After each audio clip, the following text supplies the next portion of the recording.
brought to you almost live from the Dude in the Basement Studios. Why? Because that's where the good stuff is. It's Sips, Suds, and Smokes with your smoking hosts, the good old boys.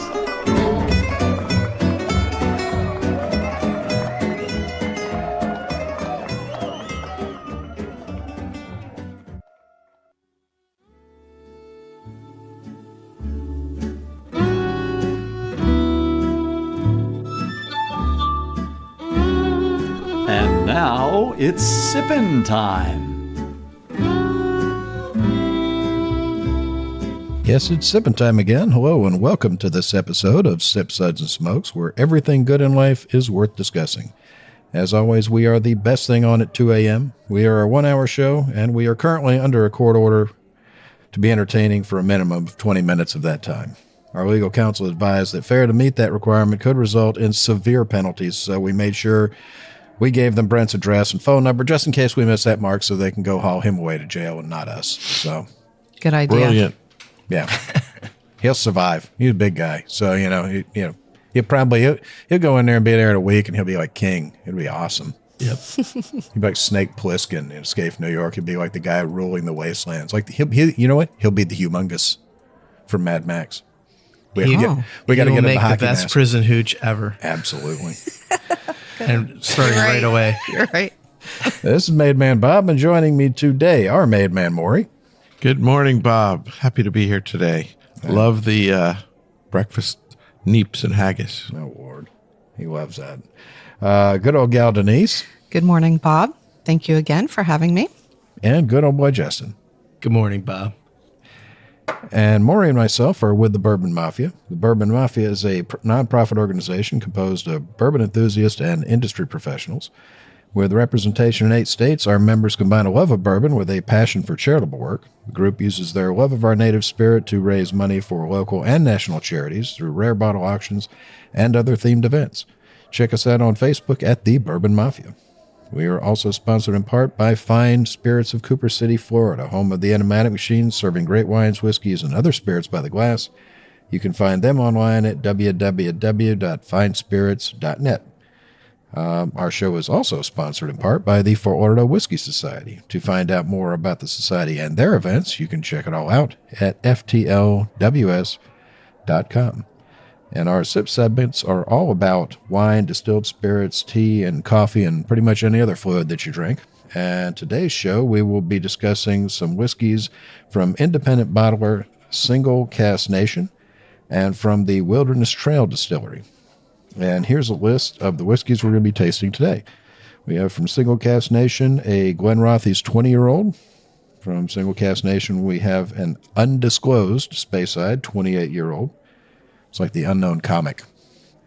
It's going to come out with like a little bag over its head, Single Cask Nation, we have Invergordon 43-year-old. Like they couldn't get anything older. I mean, only 43. From Wilderness Trail, we have the Single Barrel Bourbon, barrel number 14I07, bottled in bond. From Wilderness Trail, we have the High Rye Bourbon, bottled in bond, and the Wilderness Trail Rye Whiskey. So, against my better judgment, we're going to have Justin tell you about the SIPS ratings. Oh, my God. Hold on to your ankles. Yeah. Can you actually do that? Kiss your backside goodbye? Yes. If I could bend that way, sir, I wouldn't be doing this for a living. I'd be making movies in California. So, all right, take it away, Justin. 1, give me a glass of water to wash out my mouth.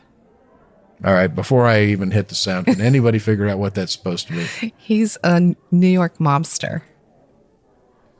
Okay, really? no. I want to hear. I There's want to hear way. it again before I guess. Yeah, there's no way. He works in the meat department. Okay, number 2. 2, nice. But what else do you have?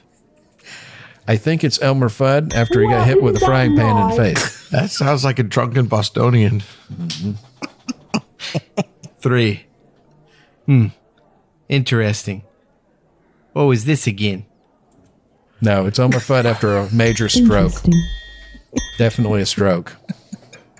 Elmer Maybe it was Fudd, Elmer after a frontal after a lobotomy. stroke, and he Because half his what? body's not working, and You can have a frontal lobotomy, but you can't put a bottle in front of me. Something like that. something like that.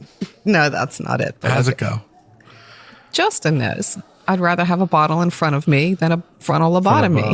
Exactly. Well, but you didn't have a bottle in front of you, so clearly you sound like a frontal lobotomy. think I that's got the like problem. 6 bottles in front of me. What are you talking about? I think here? that's the problem is he's had too many bottles in front of him. All right, keep Talking going. about.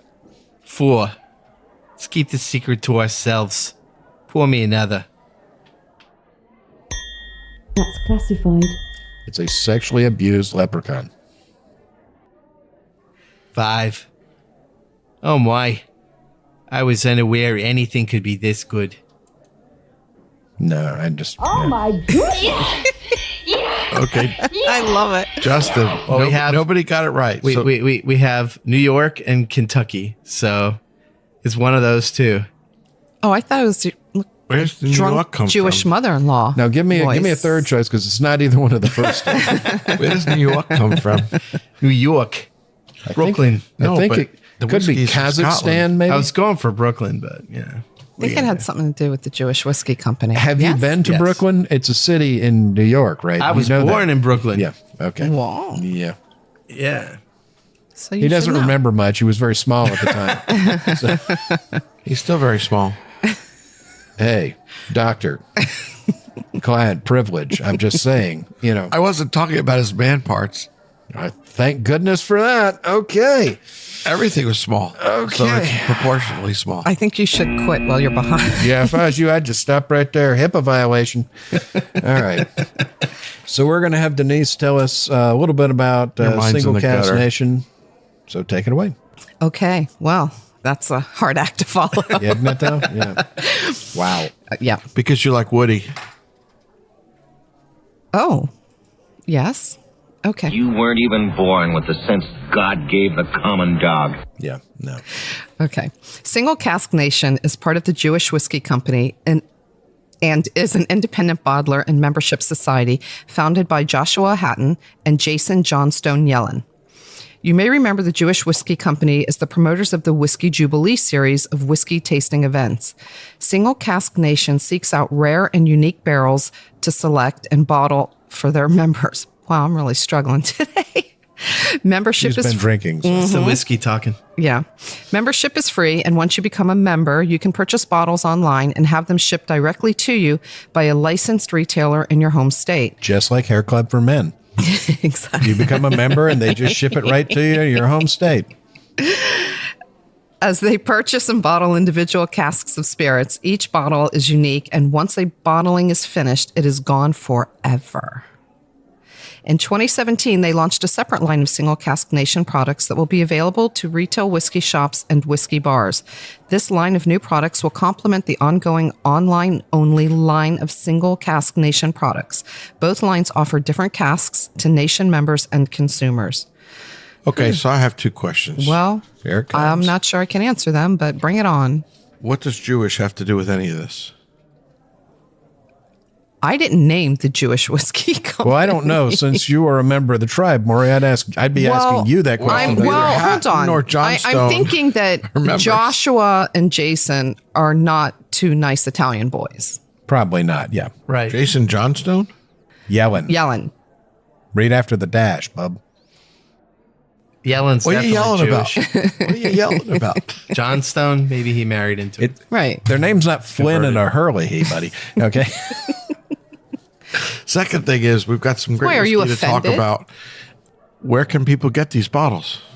Well, you can buy these online if you're a member of the society. Be a member. Or they are selling them. Did you listen? I You're listened. married to the woman that actually read that. Or you can buy them in Married. select I know you. stores. They have a whole separate line of Single Cask Nation bottlings that are just going retail, and then they have the ones that are only members only. You know, like your jacket from Only 1980. members only. Yeah. So sorry would I be got your rid of He's that. still wearing it. Right? He's still wearing it. There's a guy in my church who wears one. He's about 90. He's so cool. Wears it every Sunday, and it's white, and it looks like it was White. made yesterday. Yeah, I mean, Oh, wow. this is a 40-year-old jacket, and it's perfect. Wow. Yeah, that's a dude who can't let go of the 80s. Oh, I had a black Well, it's one. back now. So Yeah, right. All right, so we're going to have Justin tell us a little bit about our first whiskey. All right. Single Cask Nation. Thank you, Justin. Glenrothes. It's been wonderful hearing from you today. He's 20 done. year. Bob, what did you think? You want me to slap him for you? All right, keep going, Justin. Just ignore him. 105.8 proof or 52.9% alcohol by volume. That is some heavy-duty math. Oh, yeah. I definitely didn't do it. And refill bourbon hogshead. What's a bourbon hogshead? Have you ever seen a bourbon hogshead? I have not. Me neither. Have you? Yeah. They take the bourbon barrels and disassemble them for shipping, and then when they reassemble in the Scotland, they take a couple extra slats from one of the other barrels and make a hogshead. So it's the same slats, just a little bit wider. By adding extra slats and making new heads, and you have a hogshead.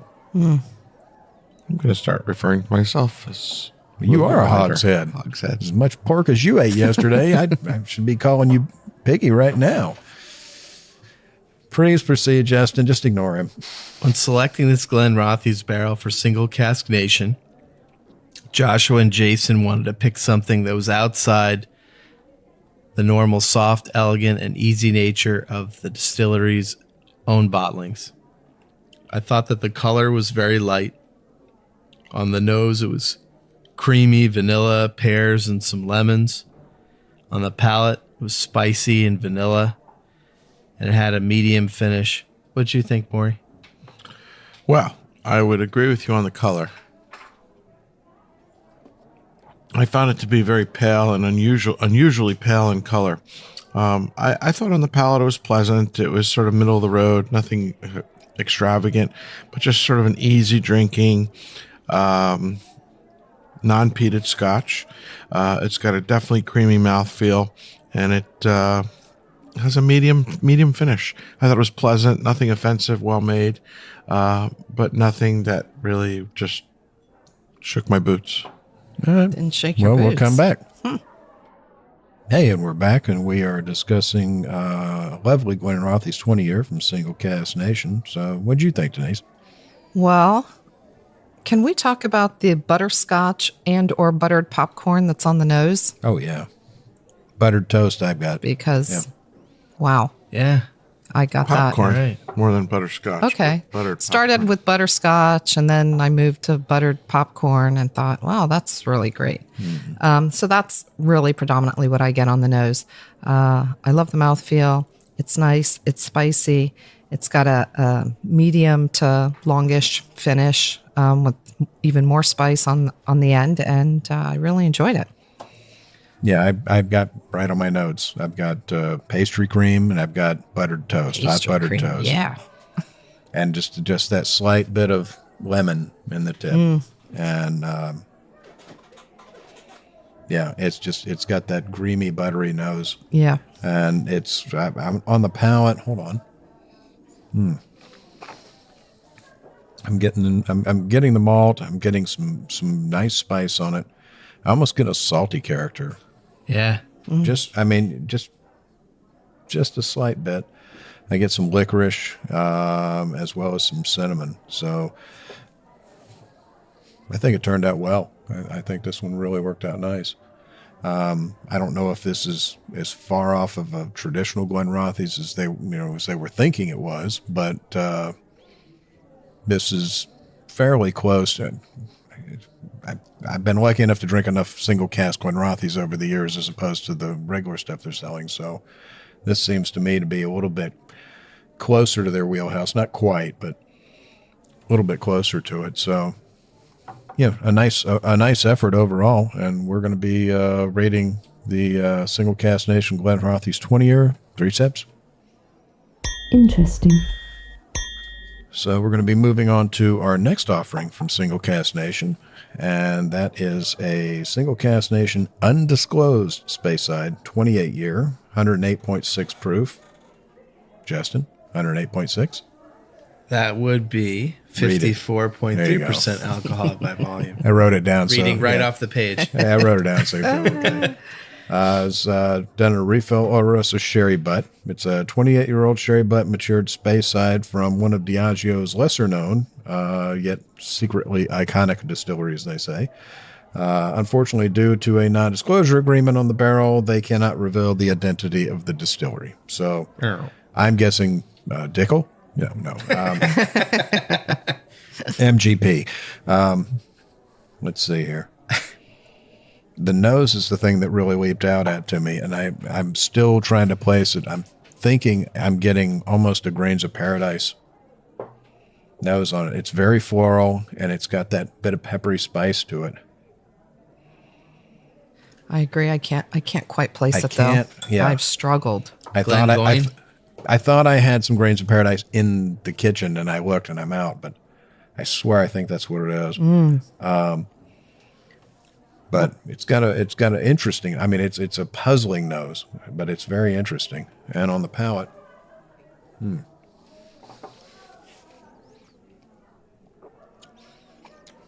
it's got a nice round mouthfeel to it. Definitely pick up the sherry notes on it. It's not hitting you in the face with the sherry, but it's extremely well done, wrapped around, the sherry supporting it rather than covering it up. And I love a sherried whiskey, but sometimes either you don't taste any sherry or it's like drinking a glass of sherry that they dropped a drop of whiskey in. A little bit drying on the palate on the back end. It's got I'd say a medium to a long finish on it. I think it was extremely well done. What'd you think, Denise? Well, I'm glad that you attempted to pick up all of the notes on the nose. The best that I could come up with were the floral notes. It's really intriguing, and it sort of catches you off guard because you want to identify it. You know that you've smelled it. Nosed You just can't. somewhere. Yeah, you can't. But pick you it just up. can't seem to place it. But it's really pleasant, Kind of like and all of the accents that Justin does. Yeah. and really interesting. To be really honest, I thought it had a really nice mouthfeel. I thought that the sherry definitely came through. But for me, it was not as complex as I would have liked it to have been. So it was a little on the one note side for me. I enjoyed it, but I would have liked a little more complexity. Well, again, age on the isn't an palate. indication that it's going to be, far to one end or far to the other. I've Right. had ones older than this that were horrible, and I've had ones that were younger than this that were mind blowing. Yeah, it's a fine whiskey. Yeah. When you see an older age statement, you're always kind of hoping for a few more things. But if you're a sherry cask whiskey guy, I don't think you'd be disappointed with this for sure. No, and I think the nose throws you off a little bit because it's so interesting and so appealing. So you really You're trying to have figure this out what the anticipation heck is this going to taste on like? the palate, and then you pick up what you thought you might pick up, the sherry, and I think the finish was really lovely as well. Yeah. What did you think, Justin? I thought that kind of smelled like pork butt, salty. Didn't get that. I Okay, didn't. then. I Doesn't enjoyed mean it's these not notes. there. Nose is really good. Could I point out that you just said it's pork butt flavored whiskey made by the Jewish Whiskey Company? It's made by people in Scotland, imported by the Jews. I'm pretty sure there is now some Not sort made of by a the fatwa on you. So it's been nice knowing you. And if anybody really needs his address, I'm more than happy to provide it if you'll just please let me live. On the palate, I thought it was sweet. Detected vanilla, almonds, Nutella. And I didn't get any of the elements on the nose on the palate. It was completely different. Anybody think he's maybe just picking aroma up off of his fingers because he hasn't washed his hands? Well, I guess, Yeah, that could be it. Yeah. What'd you have for lunch? Okay. Yeah. Yeah, it does kind of smell like my Smells fingers. like the pork bun. That's just complete coincidence, though. Yeah. That's pretty much what he wears for cologne. Oh, the pork. Yeah. Odie butt. Works every time. Every time. And I thought the finish for 28 years was pretty short. Okay. So, what'd you think, Bob? Well, I just did it. I'm the one who told you. Go What'd back you to think, Maury. Maury? Thanks for paying attention. We have some lovely party gifts for you. Thank you, Take it away. We have some Z-Brick wall covering. We have counter a gift from certificate. Chicago, Illinois, 60609 from the Spiegel catalog. Yes. What'd you think, Maury? Thank you. I agree with some of the comments that Denise made, and that is, it's a lovely whiskey. It's a really nice sherried whiskey. I don't know what the cost is, but I would argue that it's I don't know. fairly Yeah. expensive at 28 years old, and it's a really one-note nice, middle of the road sherry Scotch. I think that as it sat in the glass, it really became very just a sherry, middle of the road Scotch whiskey, and I like it. It's very good. And if it were entry level pricing, it'd be an all day drinker. For someone, I do like sherried whiskey, and I thought it was well done, and I like it quite a lot. I would come back and argue that on the label it says a couple things. One of which is 488 bottles, so the hogshead's quite a bit bigger than a standard bourbon barrel. 63 gallon as opposed to 53. Well, there's a lot more bottles. 488 versus about the angel share 250. doesn't seem to have affected many of these. Yeah, I mean, this much one's at all. got almost no angel share. The other barrel, which was a standard bourbon barrel, it only had 216 bottles. So this has got more 43 than in there. double. Well, no, this Came up with this one was a 196. sherry butt. So yeah, it's not a hogshead. So yeah, it's Oh, sherry butt. I'm sorry. Yeah. So the sherry butt's quite a bit bigger. Yeah.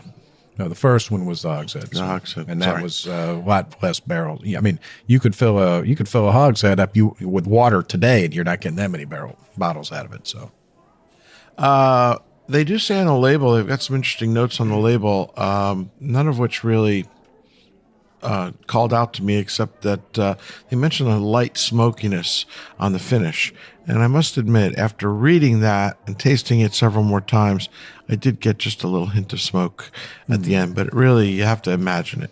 well, are you getting it, or are you getting it now because you read that? Yeah, well, like I said, you have to use your imagination. Well, here we just heard him say pork butt. Hold on, let me try it. No pork butt. Okay. All right, so we are going to Just on the nose. quit smelling your fingers. We're going to be rating the undisclosed 28-year 3 sips. Interesting. So we're going on to our last whiskey from Single Cask Nation, and we're going to have Maury tell us about that one. Why, thank you, Bob. You're welcome. The Single Cask Nation Invergordon 43 year, 87.8 proof or 43.9% ABV in a refilled bourbon barrel. This is a single grain whiskey, and it's a product that many whiskey fans have had, but have likely never tried on its own. That's because single grain whiskey is typically used to make up the majority of the spirit in the bottle of many of your favorite blended scotches. This single grain whiskey was made in 1974 at Invergordon Distillery using corn as the grain instead of wheat, more commonly used today in grain whiskey production. Justin, were you even born in 1974? Yeah, I was born in 72. Oh, wow. This is a really interesting whiskey, and single grain whiskeys are really something that some of the whiskey geeks have started Oh, yeah. to. They've been my jam for years. Grandma, and too. They've been not taken as seriously as I think they really They got a can bad rap be. for a long time, mainly because they were a blending whiskey Well, into, not people even thought so of it as much grain. for that. They didn't get a bad rap. They just didn't have any, because it all went in tankers to the big distilleries to make the blends. You rarely would see it come out on its own. Correct. Just that whiskey out of that barrel in that bottle without the addition of anything else. So it's a fairly recent thing where you're seeing some of these, especially, and here's the thing, they've got so much of it, so many older ones that are still available. You're seeing a lot of them now starting, well, not a lot, but compared to 15, 20 years ago, you're seeing them come out, and the real freaks like myself, this is my jam. This is exciting to me to see some of these come out, because now you're really getting to try some of these whiskeys and really understand, what it is that is going into that blended whiskey that you like, that is making it so good, But in fairness, the blended whiskeys are typically using relatively young Yep. grain whiskeys. Well, some are. They're not Some are using older stuff. 43-year-old. Yeah, it's not all like 2-year-old. No, it's reasonably aged whiskey. I mean, here's the thing: if you get a Johnny Walker 12, everything in there is 12, whether it's single malt or blend or grain whiskey. It doesn't matter. It's all got to be minimum 12. So it's just a category that has sort of been overlooked for a long while, and the real whiskey freaks are starting to, in the last decade or so, get into it.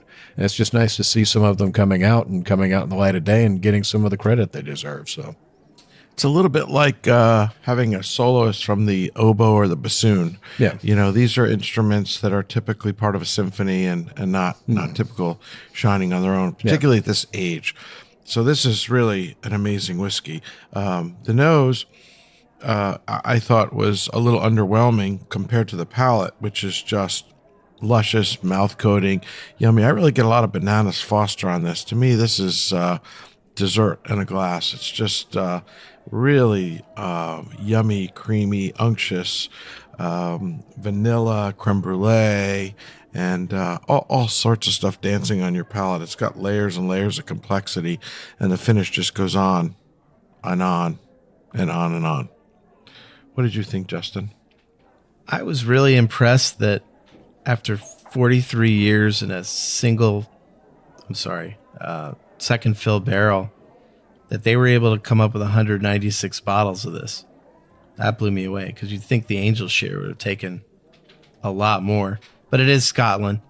They don't have the hot summers that would have evaporated that much. The color's beautiful. It's a nice light brown color. The nose had some brown sugar, raisins. I got like a faint note of red hots, mild oak. On the palate, the brown sugar came through. Vanilla, dried raisins, super nice refined finish. This is one of my favorite scotches. I just found it today, and of course it's one cask. It always goes down smooth. So probably won't be seeing this one again. But wow, it's great. What'd you think, Denise? What do you think? What else can you say after Maury and Justin? You can just echo what they've said. The nose is, but I do agree with Maury. The nose was a little simple, but the brown sugar comes through. The palate, though, is just wow. There's just so many flavors, just, melded together. It's really lovely. I love the taste. I love the finish. It's something that you feel like you could just drink all day. That would be a problem. But yeah, it's wonderful. Yeah, it's just on the nose, I get almost a vanilla custard, a little bit of spice. On the palate, you get that sweet oak bomb. It's not the astringent oak. It's not that bitter oak. It's almost like a young. It's like a candied oak. It's like a young, fresh oak candy, and it's not overpowering at all. And it's like drinking a creme brulee in a glass. And I get a little extra burst of sweetness even on the finish. So, you're getting all of these flavors, and it's great. And then just bam, you get another little, extra special. Little squirt. It's like when you have that cupcake with a little squirt of booze that you can squirt in and you get a little squirt of sweetness on the finish. And so you think, It's got such a great mouthfeel, too. I mean, when you drink it, it just goes completely around and coats the entire top, bottom, gums, teeth, everything. Nice job on this It's got a great viscosity to it. It's got some real body to it. Yeah. It's a classic example. I've had a little hidden gem that they found. I've had stuff around this age, younger and older, from Invergordon over the years. And this is, to me, this is a classic Invergordon. It's one of my favorite single malt, single grain distilleries. They produce excellent whiskey and have for a long time. And it's great to see that I'm happy to see it coming out and them getting the credit for the whiskey that they're making, which is really great whiskey. So, I could drink this one all day. Mm-hmm. Really well done. And we're going to be giving this one 4 sips for the Invergordon 43 from Single Cask Nation. That's classified. So we're going to be moving on to our next distillery, and we're going to have Maury read a little bit about that for us. Thank you, Bob. The Wilderness Trail Distillery was founded by Shane Baker, an engineer, and Pat Heist, a microbiologist, the owners of Firm Solutions, a leading research, product development, engineering, and technical service provider to the ethanol and distilled spirits industries. Given their involvement in the industry, helping other distilleries solve problems and optimize their production of ethanol, the creation of their own distillery was a natural extension of their current work. However, they did not want to start out with a large debt load, which can weigh heavily on a new business. So starting out with capital from their existing company, they built their distillery and immediately began contract distilling for other companies that didn't have their own distillery.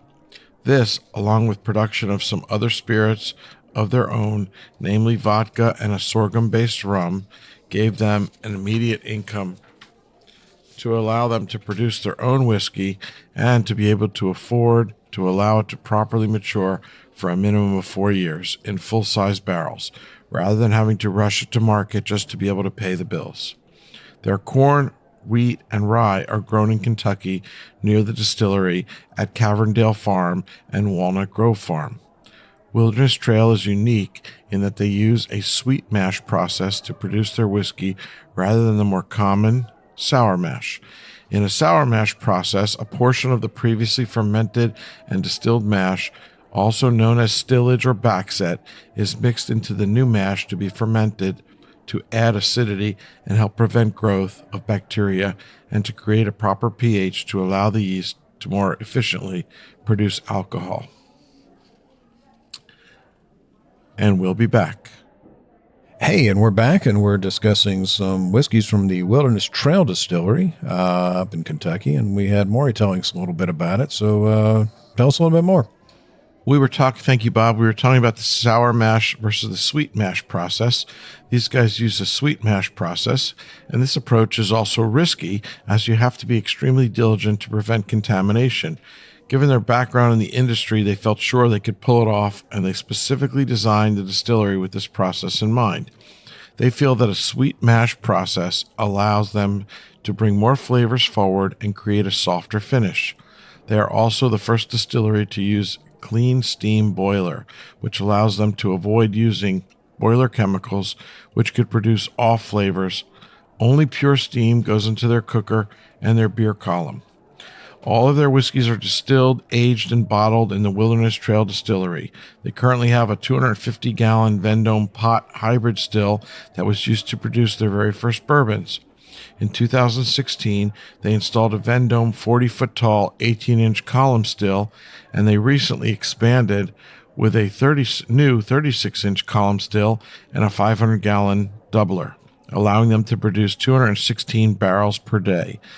This new make spirit is filled into number 4 charred barrels at 110 proof for their bourbons and 100 proof for their rye whiskeys. So let's try our first whiskey from Wilderness Trail. Right. Bob? Well, the first one that we've got is the Wilderness Trail Single Barrel Bourbon. It's barrel 14 IO7. It's bottled and bond, 100 proof, 50% ABV. It's got a very nice color, sort of a light copper color to it. On the nose, I'm definitely picking up caramel and oak and the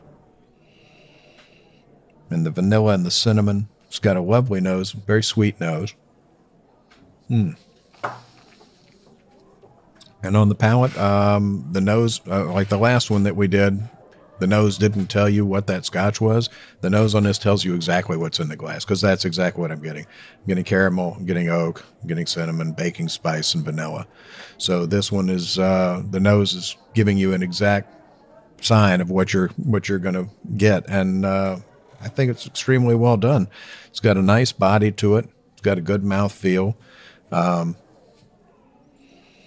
When you compare this, it's bottled and bond, so you know it's at least 4 years old. When you compare this to other 4-year-old whiskeys, I think they're doing a really great job. So what'd you think, Denise? I really like this bourbon.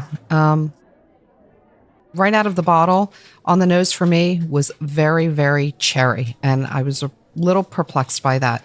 Cherry to the point that in my notes, I actually wrote Fruity Pebbles and or Kool-Aid and thought, oh, they're just going to destroy me over that. So it's gotten some air, and so that's changed. It's not nearly as fruity Pebble or Kool-Aid. So when I say Kool-Aid, like the cherry Kool-Aid in the powder form before you actually mixed it with the water when you were a kid. I mean, that's how much I got.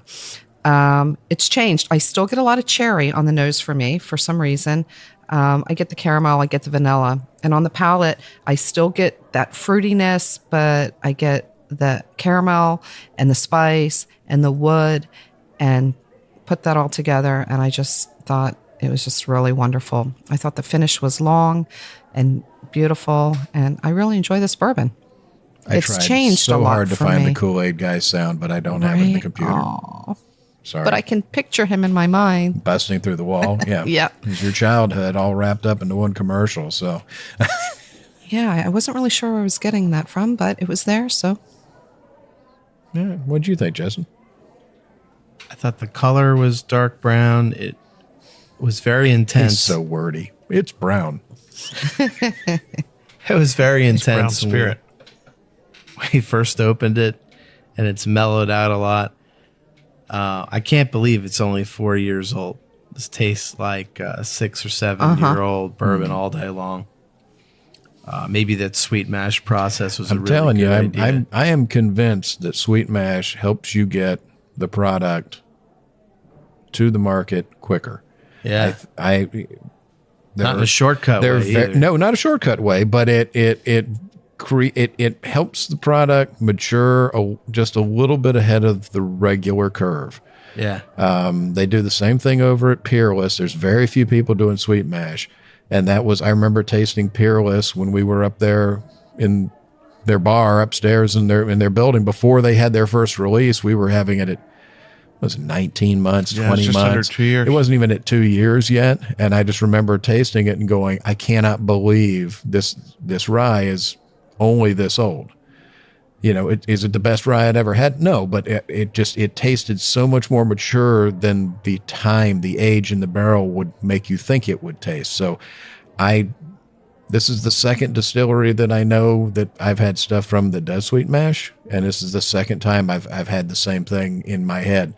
Wow, they seem to be ahead of the curve on their aging, and their product seems much more mature to me than the number of days in the barrel would lead you to believe. And the only thing I see them doing differently at both places is sweet mash.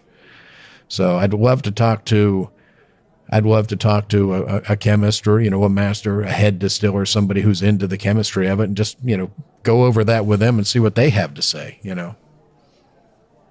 I think you're going to have a hard time finding somebody to, other than these guys, talk about the benefits of sweet mash, because everybody's doing sour mash, and I don't know that they do it as much because they drank the Kool-Aid or because they've always done it that way. Well, I think if you're at some place that's got, a couple of 100,000 barrels or more aging, and you don't need to worry about getting it ready. You have supply. What you're making today, you're not even going to look at for years. So it doesn't matter. You're selling products. So I don't think they're looking at it that way. And obviously, sour mash has a lot of benefits.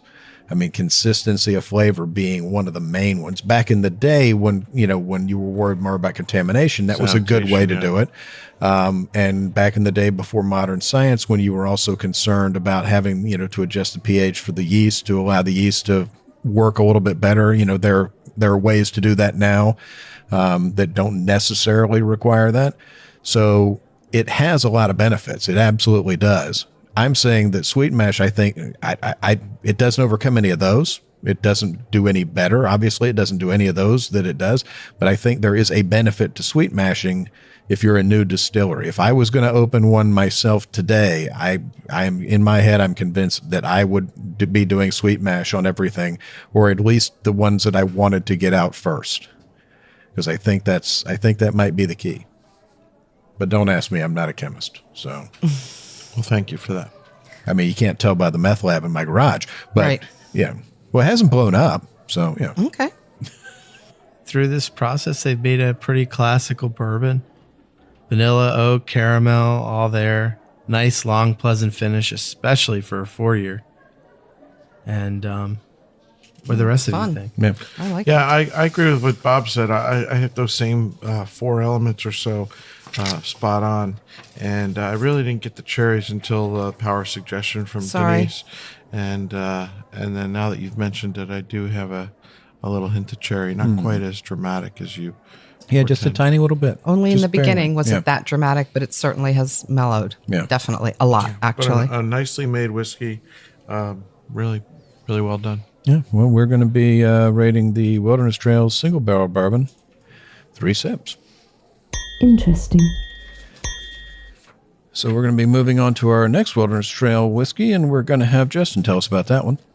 So that's the Wilderness Trail High Rye Bourbon, bottled and bond.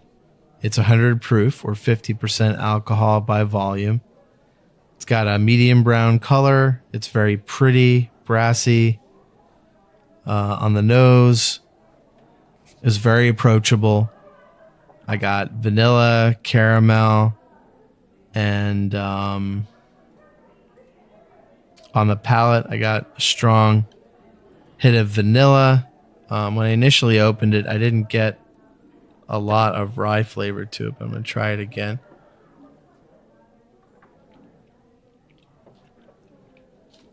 And I get more rye now after it's been open for a while. Definitely. When it was bottled up, it wasn't coming out. The finish is longer after an hour of air than it was when it was first opened too. What'd you think, Bob?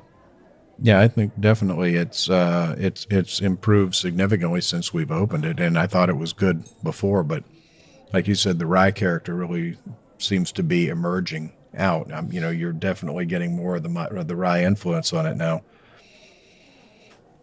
It's got a lovely nose. And it's pretty much everything you want from a classic high rye bourbon. It's got that cork sweetness, and it's got that little bit of bite toward the back end. I'd say it's got a pretty good medium finish. For a product of 4 years again, I think it's outstanding. I mean, they've done a good job with something that's only been in the barrel for that long. So, what do you think, Maury? I agree with you, I think you're spot on. I think the rye in particular is more mature tasting than its stated age. To me, the first bottled and bond bourbon, I did have some hints of immaturity, but for the most part, this one is really mature for a 4-year-old. I find I tend to prefer the ryes a little bit older, and this drinks like a much more mature rye. Echoing some of the things Denise likes to say about the rye, I think this has a lot of nice sweetness to it. It's much sweeter than I would have expected, and then towards the end has a little hint of spice as that. I think the boost in the rye in the bourbon mash bill, again, when you see a new distillery come out and they're making whiskey, a lot of times they'll make rye and they'll make bourbon. And a lot of times you'll see the rye come out first before the bourbon does, because it's a little bit more palatable at a younger age. And I think the higher level of rye in this particular bourbon definitely has also helped, in addition to possibly the sweet mash, to sort of push this high rye bourbon forward a little bit. But, it's a classic high rye bourbon, and I think they've done a really great job. So what do you think, Denise?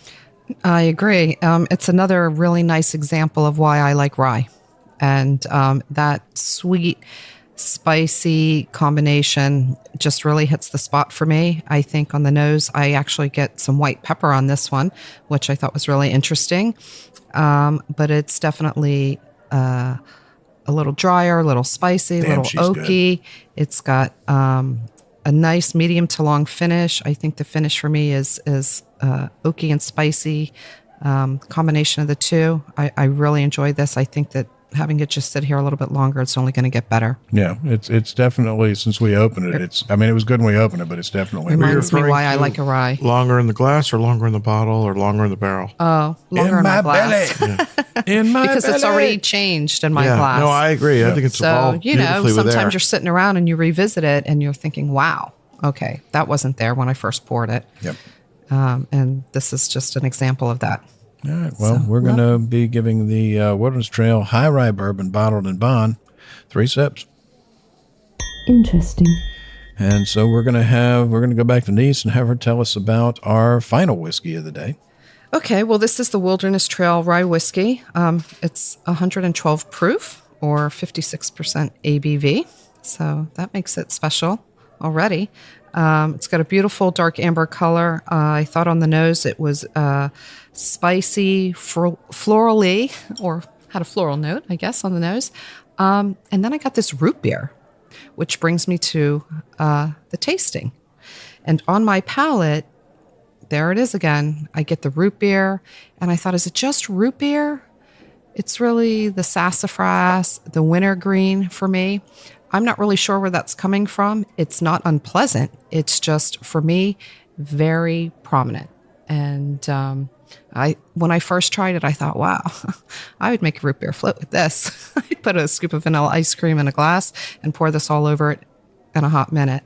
So I really like this. I didn't make a note on the finish. So if somebody wants to describe the finish while I try it again, be my guest. Well, I must admit, I didn't necessarily get root beer, but I do think there's definitely some sassafras root there. And it's very prominent, more so on the palate than on the nose. Yep. The nose, I would agree with you, is floral and spice.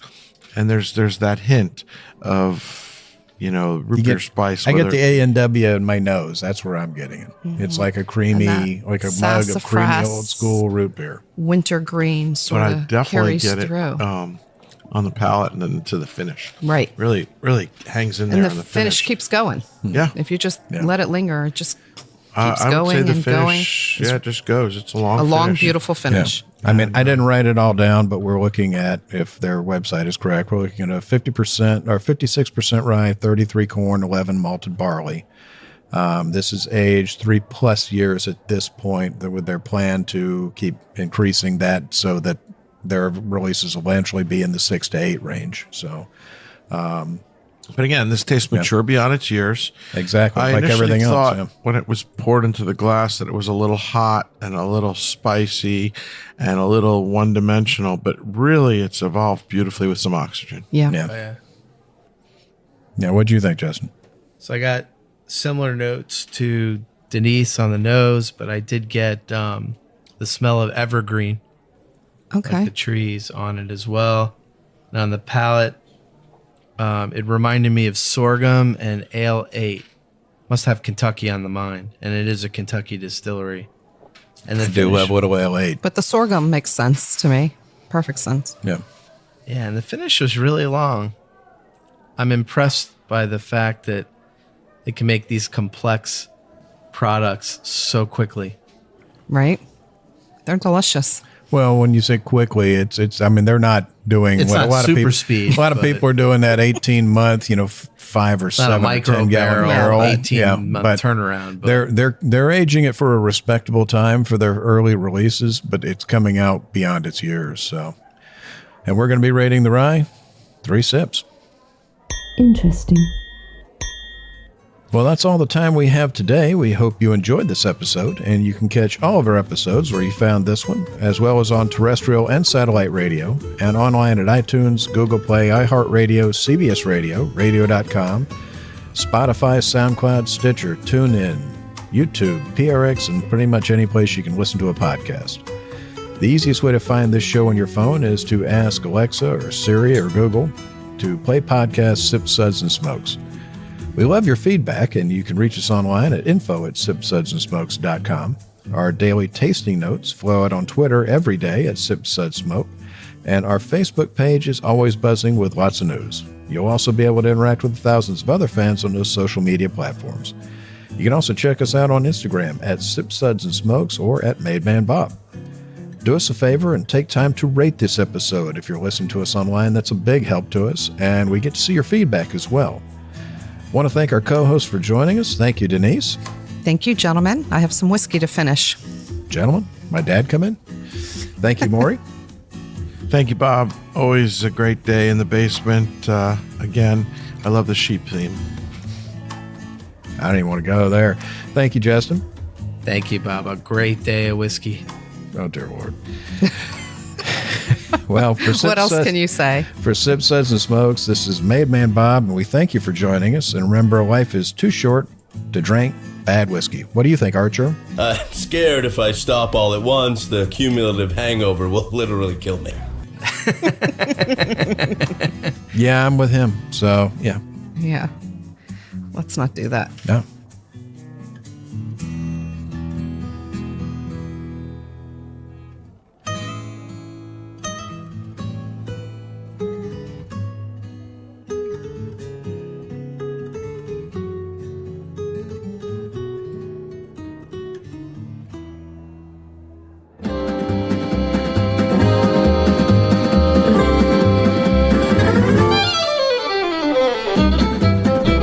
This has been a One Tan Hand production of Sips, Suds, and Smokes, a program devoted to the appreciation of some of the finer slices of life. From the Dude in the Basement Studios, your hosts, the Good Old Boys, will see you all next time.